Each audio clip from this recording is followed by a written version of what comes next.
Pour ce nouveau numéro Afrique Investigation, MAG s'est déplacé à la frontière entre le Bénin et le Niger. Depuis le 26 juillet 2023, plus aucun voyageur ni aucune marchandise ne transite par le pont reliant les deux pays séparés par le fleuve Niger. Notre équipe d'investigation a cherché à comprendre les dessous de la fermeture de la frontière entre ces deux nations qui dépendent fortement l'une de l'autre. Pour comprendre cette affaire, sortons nos cas. Avant la crise, pour importer les biens de consommation, le Niger empruntait ce trajet. Mais depuis la crise, il préfère faire ce contournement, soit 400 km de plus que le trajet par le Bénin. De plus, les transporteurs doivent désormais faire face à davantage de tracasseries routières. Les tracas sur, comment dit-on, de Togo, Burkina, Niger, c'est pas du tout facile. Il y a un endroit qu'on appelle Kaya, il y a un endroit qu'on appelle Dori, ils tuent les gens.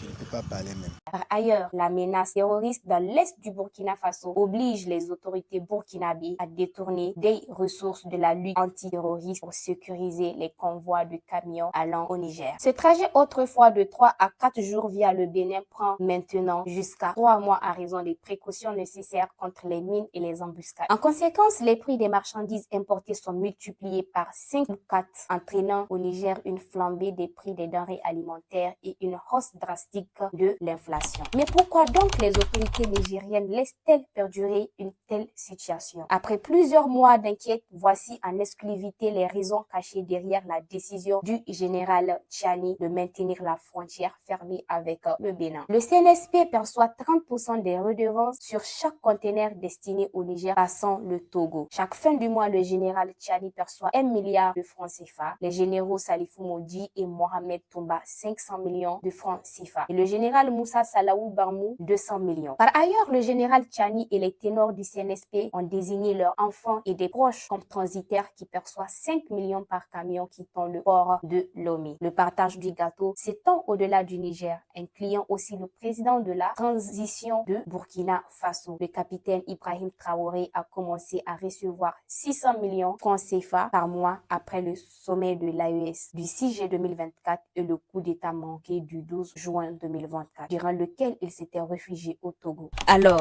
qui est le véritable instigateur de la fermeture de la frontière entre le Niger et le Bénin? Il se nomme Faure Gnassingbé. Le président du Togo finance la junte nigérienne, permettant à ses dirigeants de mener une vie de luxe, alors que la majorité de la population souffre d'une pauvreté croissante et de la hausse du coût de la vie.